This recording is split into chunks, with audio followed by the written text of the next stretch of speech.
السلام علیکم، welcome back to قصہ اظہار یوٹیوب چینل۔ قصہ اظہار میں دوبارہ خوش آمدید۔ میں ہوں آپ کی میزبان اطروبہ سماغ۔ میں آج آپ کے لیے لائی ہوں مہتاب ظہور کا تحریر کردہ ناول مرجا کے یوں کھلنا تھا، ایپیسوڈ نمبر 4۔ ایپیسوڈ کو شروع کرنے سے پہلے ہمارے چینل کو سبسکرائب، ویڈیو کو لائک اور بیل آئیکن بٹن دبانا مت بھولنا تاکہ آپ کو ہماری مزیدار کہانیاں نان سٹاپ ملتی رہیں۔ چلے اب چلتے ہیں ناول کی طرف۔ یہ وہ لڑکی تو نہیں تھی جو اس سے 2 سال پہلے کئی بار ٹکرا کر اسے نہ جانے کیا کیا بنا چکی تھی، اور نہ ہی وہ لڑکی لگ رہی تھی جو اسے شادی پر ملی تھی۔ کہاں وہ انتہائی نفاست سے چھری کانٹے کے ساتھ کھانا کھانے والی لڑکی، اور کہاں یہ تندور کی روٹی منہ میں ڈال کر ڈوسا کھولنے والی لڑکی۔ اس زنائشہ کو دیکھ کر ایسے گمان گزرتا تھا کہ وہ ایلیٹ کلارک سے تعلق رکھتی ہے، مگر اس کے سامنے کھڑی زنائشہ تو اس کے بالکل الٹ تھی۔ اتنے سال جو لڑکی اس کی سوچوں کا محور رہی تھی وہ آج نظر بھی آئی تھی تو کس حالت میں؟ جب وہ سامنے نہیں ہوتی تھی تو اس کے وہم حقیقت لگتے تھے، اور اب وہ سامنے تھے گی تو اس کی حقیقت وہم لگ رہی تھی۔ اخیار نے خود کو بڑی مشکلوں سے حیرت سے نکالا تھا۔ اس کا دل کر رہا تھا کہ وہ گاڑی سے اتر کر اس کے پاس جا کر اس سے بات کرے، مگر اس نے بڑی مشکلوں سے خود کو روکا تھا۔ وہ اتنا تو جانتا تھا کہ وہ جس جگہ موجود تھا وہاں کسی لڑکے کا کسی لڑکی سے بات کرنا بالکل مناسب نہیں سمجھا جاتا تھا۔ اسے سمجھ نہیں آ رہی تھی آخر وہ اس علاقے میں اس حال میں پہنچی کیسے۔ اس نے تب تک وہاں سے گاڑی نہیں ہٹائی تھی جب تک وہ اس تندور سے چلی نہیں گئی تھی۔ گاڑی آگے بڑھانے پر وہ اتنا تو طے کر چکا تھا کہ چاہے جو بھی ہو اب وہ انشا سے اس بارے میں بات ضرور کرے گا۔ کہیں دل کو یہ تسلی بھی ملی تھی کہ اب کم از کم وہ پہلے کی طرح گمنام نہیں رہی تھی جس کے بارے میں اسے کچھ بھی نہیں پتا تھا۔ گھر آتے ہی زنائشہ نے جلدی جلدی دادا اور امی کو کھانا دیا تھا اور پھر خود بھی کھانا کھا کر برتن سمیٹے تھے، اور معمول کی طرح امی کو وضو کروانے کے بعد مغرب کی نماز ادا کی تھی۔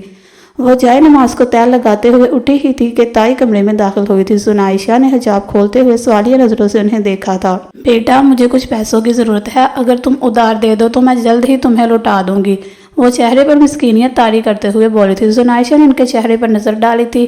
تائی، میرے پاس جو پیسے تھے وہ ختم ہو گئے ہیں، امی اور دادا کی دوائی لینی تھی اور چند خرچ ہو گئے، وہ بہت تاثر لہجے میں بولی تھی۔ اس کی بات سن کر تائی نے اپنی مجبوریوں کے 2-4 قصے بھی سنائے تھے کہ شاید وہ ترس کھا کر انہیں پیسے دے دے، مگر جب انہوں نے دیکھا تھا کہ اس پر کوئی اثر نہیں ہو رہا تو خاموشی سے اٹھ کر چلی گئی تھی۔ امی نے خاموشی سے ساری کارروائی دیکھی تھی۔ انہیں لگتا ہے کہ مجھے شاید لاکھوں میں تنخواہ ملتی ہے اور میں اب بھی ان سے ہمدردی کروں گی، جبکہ انہی لوگوں کی وجہ سے میرے حالات ایسے ہو چکے ہیں کہ مجھے خود پر ترس آتا ہے۔ وہ چاہ کر بھی اپنے لہجے کے کڑواہٹ کو چھپا نہیں پائی تھی۔ ماں خاموشی سے سنتی رہی تھی۔ وہ کم گو مزاج کی حامل تھی اور معذور ہونے کے بعد اور گاؤں آنے کے بعد وہ پہلے سے بھی زیادہ کم گو ہو گئی تھی۔ اگر ان کا دل کرتا تھا تو زنائشہ سے بات کر لیتی تھی، ورنہ وہ بہت کم زنائشہ کی کسی بات کا جواب دیا کرتی تھی۔ اخیار نے ایک بار انشا کو کال کی تھی کہ وہ اس سے ملنا چاہتا ہے، لیکن وہ اپنی نند کو ملنے ملیشیا گئی ہوئی تھی۔ اخیار فون پر بات کرنے کے بجائے تسلی سے بیٹھ کر بات کرنا چاہتا تھا۔ کچھ دنوں تک انشا نے واپس آ جانا تھا، اس لیے اس نے سوچا تھا کہ اس کے واپس آنے پر ہی اس سے بات کرے گا۔ رمضان کا مہینہ اختتام کو پہنچ گیا تھا اور عید کا چاند نظر آ گیا تھا۔ عید والے دن وہ عید نماز پڑھ کر آیا تھا تو ہمیشہ کی طرح اس نے عید ملنے کے بعد منت اور باران کو عیدی دی تھی، اور گھر میں موجود ملازمین کو بھی عیدی دی تھی۔ سب لوگ گھومنے پھرنے کا پروگرام بنا رہے تھے اور وہ ان کے پاس سے اٹھ کر اپنے کمرے میں آ گیا تھا۔ کمرے کی کھڑکی کھول کر اس نے باہر لان کا منظر دیکھا تھا۔ ٹمٹماتی دھوپ کی وجہ سے وہ لان میں لگے پھولوں کے رنگ چمک رہے تھے۔ اسے کرب زدہ مسکراہٹ والی لڑکی یاد آئی تھی اور ساتھ ہی اس کی آنکھوں کے سامنے تندور والا منظر گھوما تھا۔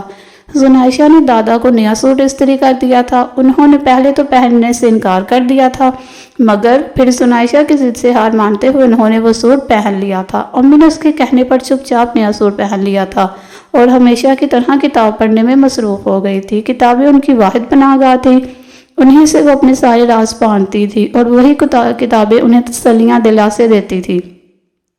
تائی رات کو ہی اپنے میکے چلی گئی تھی۔ چھوٹی چچی نے بھی صبح سویرے اپنا سامان باندھا تھا اور میکے روانہ ہو گئی تھی۔ منجلی چچی بھی جانے کے لیے تیار کھڑی تھی۔ ان سب کے جانے کے بعد زنائشہ سکھ چین کے پودے کے پاس بیٹھ گئی تھی۔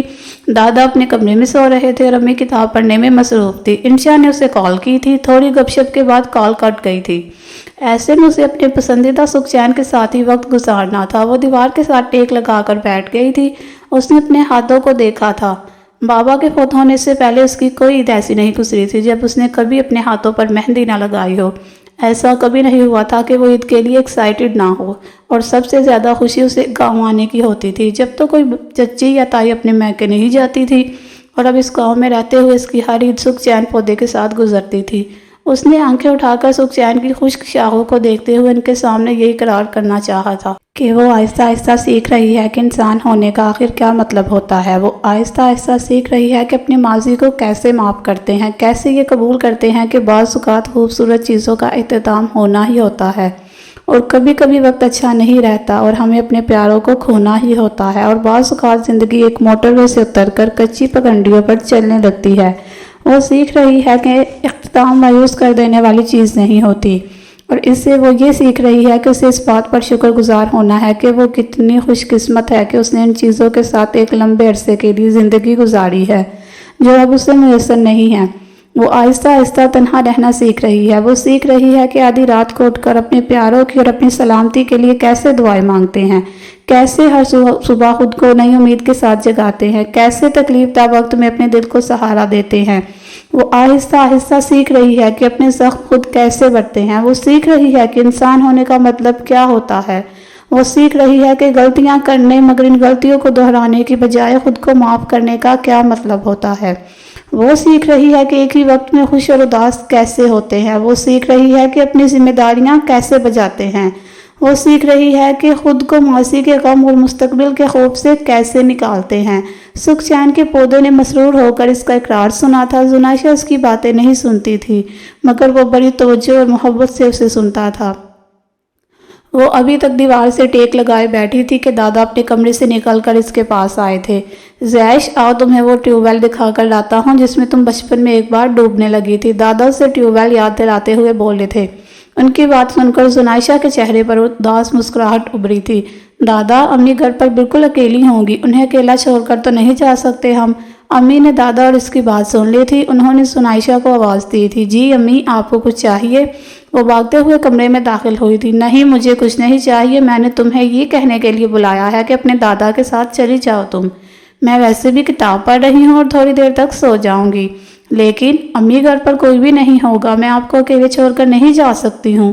وہ اپنی بات پر ڈٹی ہوئی تھی۔ کچھ نہیں ہوتا، میں کہہ رہی ہوں نا کہ تم چلی جاؤ۔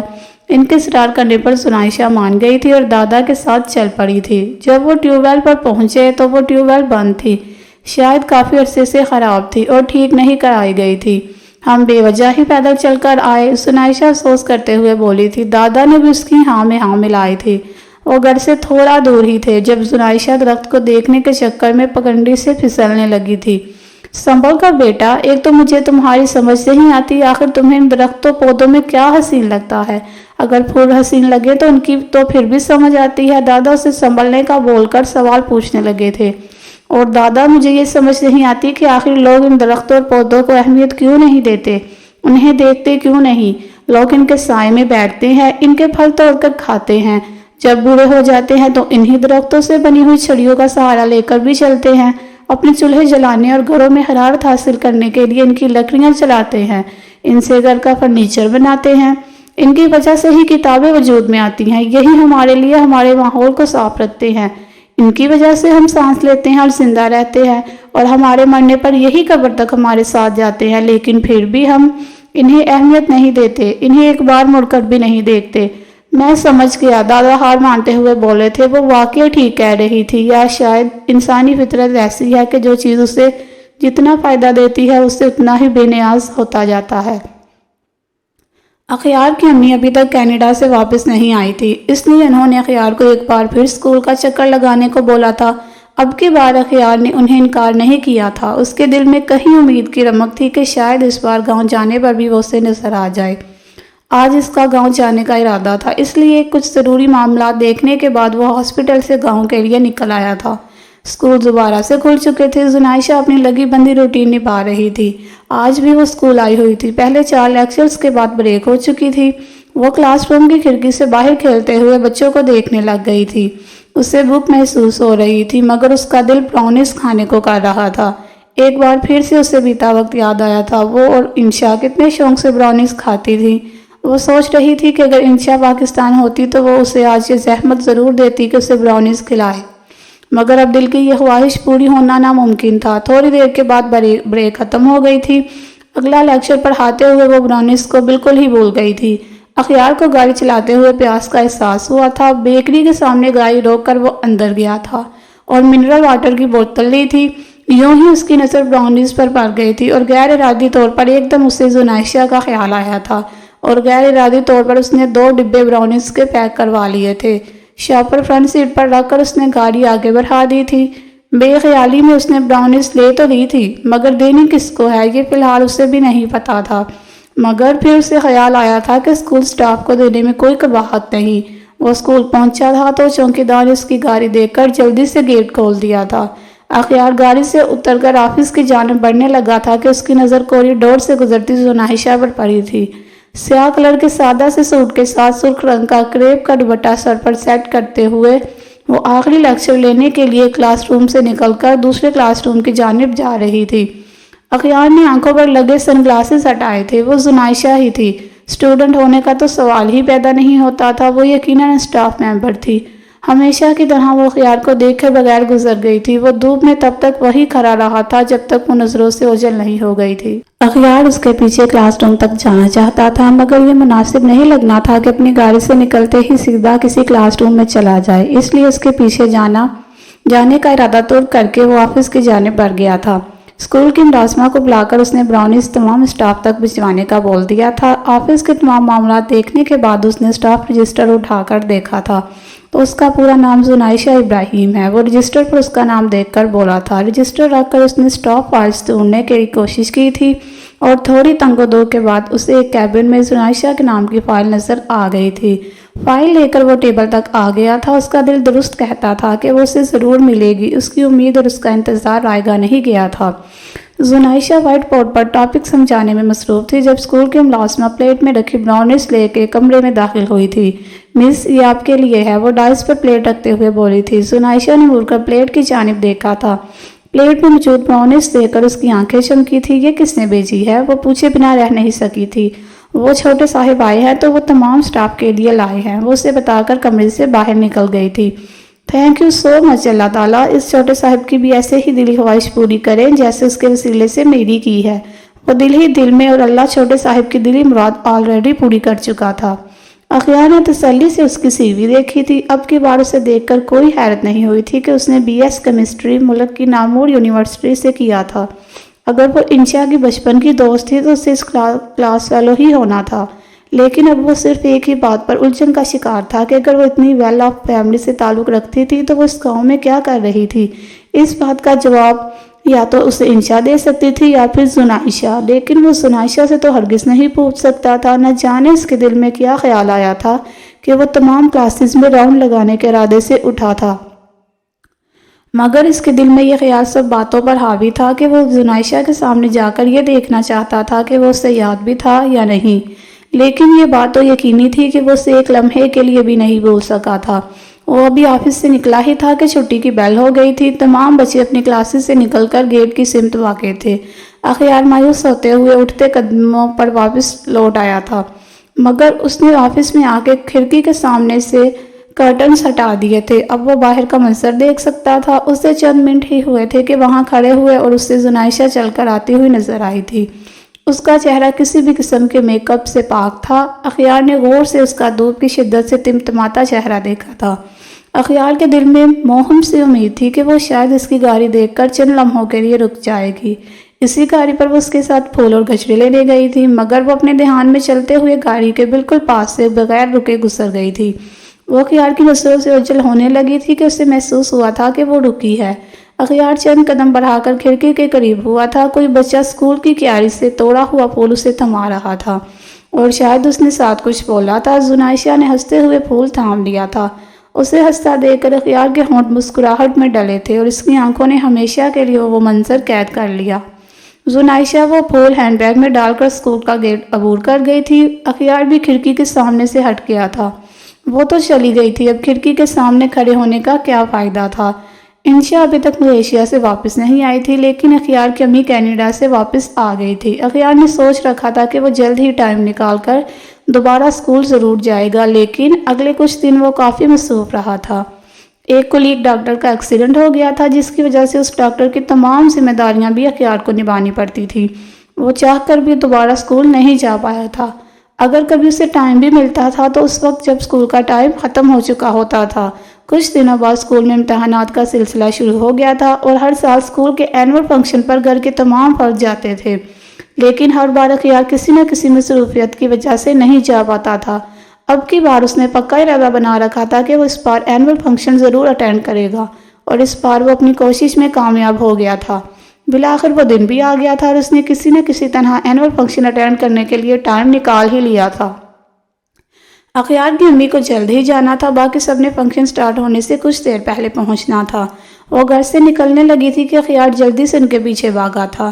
امی ڈرائیور کو رہنے دے، میں آپ کے ساتھ چلتا ہوں، وہ ان کے پاس آتے ہوئے بولا تھا۔ انہوں نے حیرت سے اسے دیکھا تھا۔ خیریت تو ہے، آج سورج کسی اور سم سے نکلا ہے کیا جو تمہیں فرصت مل گئی؟ وہ حیرت سے اس کی بات سن کر بولی تھی۔ آپ کو میری فراغت بوڑھی لگ رہی ہے، وہ سوالیہ لہجے میں بولا تھا۔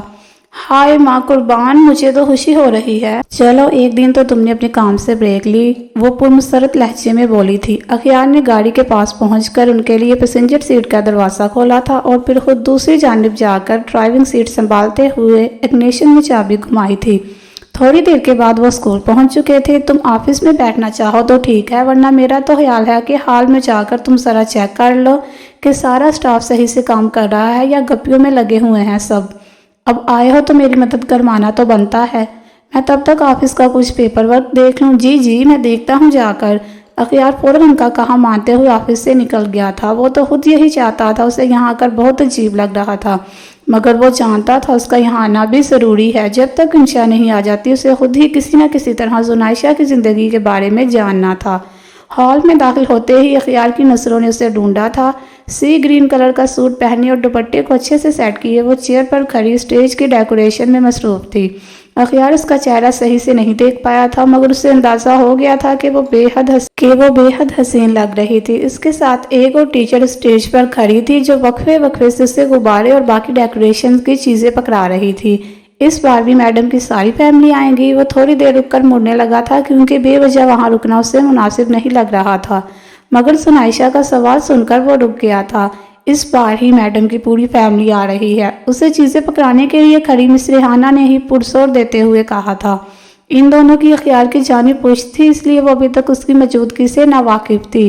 کیا مطلب، پہلے کبھی ان کی ساری فیملی نہیں آئی کیا؟ وہ حیرت سے سوال کرتے ہوئے بولی تھی، کیونکہ اس کے اسکول جوائن کرنے کے بعد 2 بار اینول فنکشن ہوا تھا اور تب اس کے خیال سے ان کی ساری فیملی آئی تھی، مگر وہ کسی نہ کسی مسئلے کی وجہ سے دونوں بار فنکشن اٹینڈ نہیں کر سکی تھی۔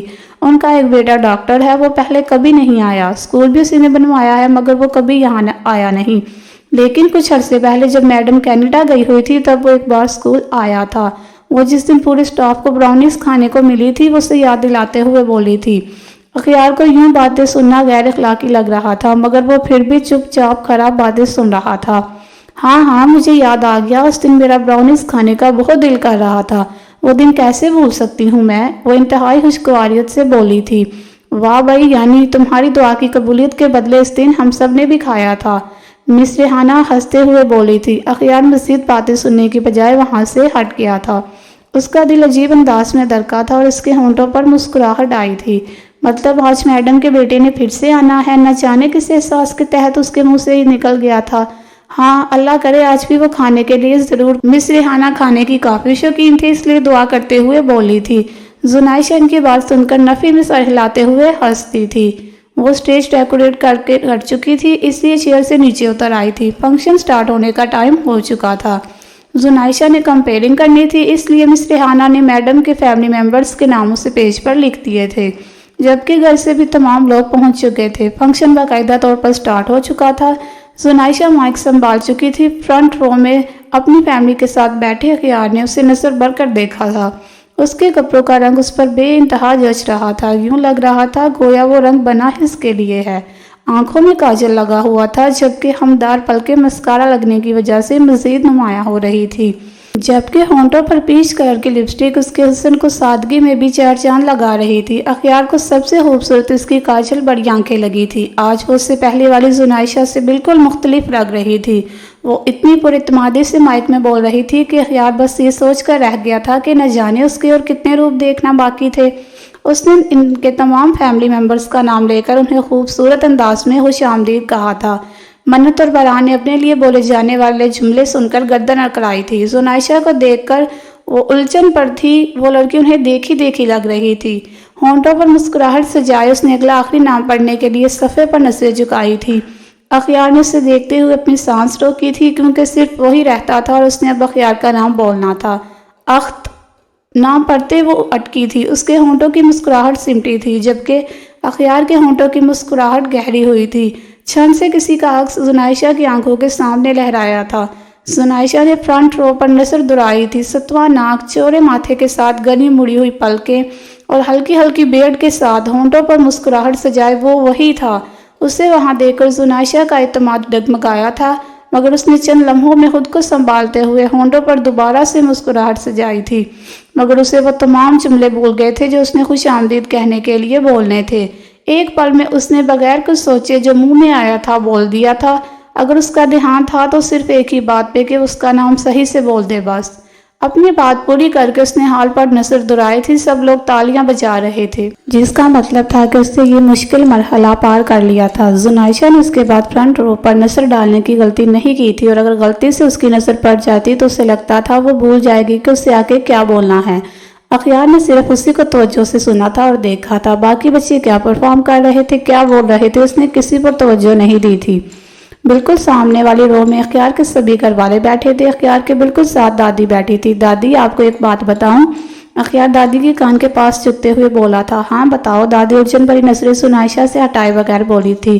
یہ وہی لڑکی ہے دادی، اخیار اپنی مسکراہٹ چھپائے بغیر بولا تھا۔ دادی نے ایک دم زنائشہ پر سے نظریں ہٹا کر اس کی جانب دیکھا تھا جو زنائشہ کو دیکھ رہا تھا، اور پھر دوبارہ سے زنائشہ کی جانب دیکھا تھا۔ اخیار نے دادی کی جانب چہرہ موڑا تھا جو الجھن سے زنائشہ کو دیکھ رہی تھی۔ آپ کو پسند نہیں آئی وہ؟ اخیار ان کے چہرے سے یہی اخذ کر پایا تھا۔ اس میں کچھ بھی ایسا نہیں ہے جس کی بنا پر اسے ناپسند کیا جائے، لیکن مجھے بھی تمہاری طرح سے یہاں دیکھ کر سمجھ نہیں آ رہی کہ وہ یہاں کیا کر رہی ہے۔ اس کو دیکھ کر ایسے لگ رہا ہے کہ میں نے اس سے کہیں دیکھا ہے۔ وہ اسے اپنی الجھن سے آگاہ کرتے ہوئے بولی تھی۔ تمہاری امی کو پتا ہے اس بات کا؟ وہ نہ جانے کیا جاننا چاہ رہی تھی۔ آپ کے علاوہ کسی کو نہیں پتا اس بات کا؟ اخیار کے جواب دینے پر دادی نے مزید کوئی سوال نہیں کیا تھا، اور تھوڑی دیر بعد ہی دادی کا چہرہ چمکا تھا۔ انہیں یاد آ گیا تھا کہ انہوں نے اسے کہاں دیکھا تھا۔ وہ فنکشن کے اختتام پر خاص طور پر اس سے ملنے کا ارادہ رکھتی تھی۔ فنکشن اختتام کو پہنچ چکا تھا۔ زنائشہ نے اخیار کی امی کو خیالات کے اظہار کے لیے بلایا تھا۔ انہوں نے اسٹیج پر جا کر چند ایک تعریفی کلمات بولے تھے، اور پھر انہوں نے کہا تھا، میں اب اسکول کے آفیشیل آنر یعنی اپنے بیٹے کا اخیار رضا کو اسٹیج پر بلانا چاہوں گی۔ اس سے پہلے اس نے اسکول کا کوئی فنکشن اٹینڈ نہیں کیا، تو میں چاہتی ہوں وہ اسٹیج پر آ کر بتائے کہ اس کا آج کا تجربہ کیسا رہا اور اس نے تمام اسٹاف اور طلباء کے بارے میں کیا رائے قائم کی۔ ان کی بات سن کر اخیار جذبات کا شکار ہوا تھا۔ اس نے تو ادھر ادھر دھیان ہی نہیں دیا تھا۔ رائے کے حق قائم کرنی تھی، اور جس پر وہ غور کرتا رہا اس کے بارے میں اسٹیج پر جا کر تو وہ رائے دینے سے رہا۔ لیکن وہ خود کو یہی تسلی دیتے ہوئے اسٹیج پر پہنچا تھا کہ وہ چند تعریفی جملے بول دے گا۔ اس نے مائک تھاما ہی تھا کہ اس کی نظر پریشانی سے موبائل کو فون سے لگا کر کھڑی زنائشہ پر پڑی تھی۔ اس نے پریشانی سے کسی ٹیچر کو کچھ بتایا اور پھر تقریباً بھاگتے ہوئے ہال سے نکل گئی تھی۔ ایک دم اخیار کا دل اچاٹ ہوا تھا۔ اس نے بے دلی سے چند جملے بولے تھے اور اسٹیج سے اتر آیا تھا۔ اپنی جگہ پر بیٹھنے کے بعد اس نے متلاشی نظروں سے زنائشہ کو ہر جگہ دیکھا تھا، مگر وہ اسے کہیں نظر نہیں آئی تھی۔ مایوس ہو کر اس نے اپنا موبائل پاکٹ سے نکالا تھا۔ جب وہی یہاں نہیں تھی تو اس کے دیکھنے کے لیے بھلا اب کیا بچا تھا؟ تھوڑی ہی دیر ہوئی تھی اسے موبائل استعمال کرتے ہوئے کہ اسے اسپتال سے کال آ گئی تھی۔ وہ اٹھ کر ہال سے باہر چلا گیا تھا۔ 2 گاڑیوں کا ایکسیڈنٹ ہوا تھا، اسے ارجنٹ ہسپتال پہنچنا تھا۔ اس نے گاڑی نکالتے اپنی امی کے نمبر پر میسج چھوڑ دیا تھا کہ وہ ایمرجنسی میں ہسپتال جا رہا تھا۔ دادی نے زنائشہ سے ملنا چاہا تھا، مگر انہیں یہی بتایا گیا تھا وہ ایمرجنسی میں گھر چلی گئی ہیں۔ زنائشہ نے کال سنتے ہی اپنی ایک کولیگ کو بس یہ بتایا تھا کہ اس کی امی کی طبیعت ٹھیک نہیں ہے، وہ گھر جا رہی ہے، اور پھر بغیر کوئی ایکسکیوز کیے وہ گھر کے لیے نکل گئی تھی۔ گھر پہنچتے ہی گویا قیامت اس کی منتظر تھی۔ اس کی ماں بے ہوش پڑی تھی، اور اس کی ماں کے سنہانے کھڑی اس کی تائی اور چاچیاں گویا اس کی ماں کی سانسیں گن رہی تھی کہ آخر کون سی سانس آخری ہے۔ اس کا دماغ سن ہو رہا تھا، اس سے سمجھ نہیں آ رہی تھی وہ کیا کرے۔ انہیں اسپتال کیسے لے کر جائے۔ اس نے ایمبولینس کو کال کی تھی، مگر وہ جس علاقے اور جس گھر میں رہ رہی تھی اس کا ایڈریس انہیں سمجھانا ناممکن تھا۔ اس نے کچھ سوچے سمجھے بغیر انشا کے نمبر پر کال ملائی تھی، 1 بار، 2 بار، 3 بار۔ وہ مسلسل کال کر رہی تھی مگر انشا اس کی کال نہیں اٹھا رہی تھی۔ بے بسی سے اس کی آنکھوں سے آنسو بہنے لگے تھے۔ اس نے ایک بار پھر انشا کا نمبر ٹرائی کیا تھا، اب کی بار کال اٹھا لی گئی تھی۔ ہیلو انشا، وہ امی، وہ بے ہوش ہو گئی، کوئی بھی نہیں ہے، میں انہیں اسپتال کیسے لے کر جاؤں؟ وہ روتے ہوئے بے ربط انداز میں بول رہی تھی۔ ایک دم پریشان ہو گئی تھی مگر اس نے اپنی پریشانی ظاہر نہیں کی تھی اور اسے کہا تم پریشان مت ہو، خود کو مضبوط کرو، گاڑی تھوڑی دیر تک تمہارے گھر پہنچ جاتی ہے، تم آنٹی کو لے کر اسپتال پہنچو، میں بھی اسپتال آ جاتی ہوں۔ اس کی بات سن کر اسے تھوڑی تسلی ہوئی تھی اور اس نے کال کاٹ دی تھی۔ وہ ہزار کوشش کر رہی تھی انہیں ہوش میں لانے کی مگر وہ تھی کہ ایک بار بھی آنکھ کھول کر اس کی جانب نہیں دیکھ رہی تھی۔ سکھ چین کے پودے نے اسے بے بس دیکھ کر انتہائی اذیت محسوس کی تھی۔ وہ اسے کہنا چاہتا تھا کہ برے وقت میں امید اچھے وقت کی رکھنی چاہیے مگر خود کو تیار مزید برے وقت کے لیے کرنا چاہیے، لیکن ہمیشہ کی طرح پودا نہ اس کو کچھ کہہ سکا تھا نہ وہ اس کی سن سکی تھی۔ گاڑی کے پہنچنے پر زنائشہ انہیں اسپتال لے آئی تھی۔ انہیں اسٹریچر پر لٹا کر وہ اندر کی جانب بھاگی تھی۔ انہیں آئی سی یو میں شفٹ کر دیا گیا تھا اور وہ روتے ہوئے پاگلوں کی طرح آئی سی یو کے باہر چکر کاٹ رہی تھی۔ 2 گھنٹے گزر چکے تھے انہیں۔ اخیار تھوڑی دیر پہلے اوٹی سے نکلا تھا اور ابھی تک اسکرب میں ہی تھا۔ وہ کوریڈور سے گزرا، ابھی تک ہوش نہیں آیا تھا۔ ایک میں ہی تو رہا تھا کہ اس کی نظر آئی سی یو کے باہر چکر کاٹتی زنائشہ پر پڑی تھی۔ وہ اسی حلیے میں تھی جس میں اخیار نے اسے اسکول میں دیکھا تھا، بس فرق یہ تھا کہ اس کے ہونٹوں پر مسکراہٹ ہونے کی بجائے اس کی آنکھوں میں آنسو تھے اور رونے کی وجہ سے اس کی آنکھوں کا کاجل پھیل چکا تھا۔ اخیار اسے دیکھ کر ساکت ہوا تھا۔ اس کی آنکھوں میں آنسو دیکھ کر اسے یہ اندازہ ہوا تھا کہ اس کی زندگی کا سب سے تکلیف دہ لمحہ سامنے کھڑی لڑکی کی آنکھوں میں آنسو دیکھنا تھا۔ اسے اس حالت میں دیکھ کر اخیار کے دل میں درد اٹھا تھا۔ وہ چلتا ہوا اس کے قریب آیا تھا۔ آپ ٹھیک ہے؟ اسے اس قدر روتا دیکھ کر وہ کچھ اور نہیں پوچھ سکا تھا۔ نہیں، وہ میری امی، وہ نہیں، سر ہلاتے رونے کی وجہ سے اپنی بات پوری نہیں کر سکی تھی۔ اس کے پوچھنے پر اسے مزید رونا آ رہا تھا۔ کیا ہوا آپ کی امی کو؟ وہ اس کے مزید رونے پر پریشان ہوتے ہوئے بولا تھا۔ وہ آئی سی یو میں ہیں، وہ ویسے ہی روتے ہوئے بولی تھی۔ اخیار کو سمجھ نہیں آ رہی تھی کہ اسے تسلی دینے کے لیے کیا بولے۔ اسے یہاں ہاسپٹل میں دیکھ کر اخیار کو اندازہ ہو گیا تھا کہ وہ فنکشن ادھورا چھوڑ کر ہال سے کیوں بھاگتے ہوئے نکلی تھی۔ آپ پریشان مت ہو، انہیں کچھ نہیں ہوگا، آپ یہیں رکے، میں تھوڑی دیر تک آتا ہوں۔ وہ اسے وہی چھوڑ کر ان کی رپورٹس دیکھنے چلا گیا تھا۔ انہیں مائنر سا ہارٹ اٹیک ہوا تھا، کوئی ہفتے کی بات نہ تھی مگر اس وقت سامنے کھڑی لڑکی کو یہ سمجھانا اسے مشکل لگا تھا۔ وہ چلتے ہوئے اس تک آیا تھا جو ابھی تک پاگلوں کی طرح آئی سی یو کے باہر چکر کاٹے میں مصروف تھی۔ آپ یہاں بیٹھ جائیں، اس طرح تو آپ تھک جائیں گی۔ وہ پاس پڑے بینچ کی جانب اشارہ کرتے ہوئے بولا تھا کیونکہ وہ جانتا تھا کہ اسکول میں بھی سارا وقت وہ مسلسل کھڑی رہی تھی۔ میں ٹھیک ہوں، وہ ویسے ہی بے چینی سے چکر کاٹتے ہوئے بولی تھی۔ اخیار نے خود کو بے بسی کی حدوں پر محسوس کیا تھا۔ اتنے عرصے سے اس نے خواہش کی تھی کہ یہ لڑکی پھر سے اسے کہیں نظر آ جائے اور اب وہ اسے اس حال میں دیکھ بھی نہیں پا رہا تھا۔ وہ تسلی دینے کے لیے کچھ بولنے ہی والا تھا کہ اسے انشا سامنے سے چلتی ہوئی نظر آئی تھی۔ اس نے حیرت سے اسے دیکھا تھا۔ انشا، تم یہاں؟ تم تو ملیشیا تھی۔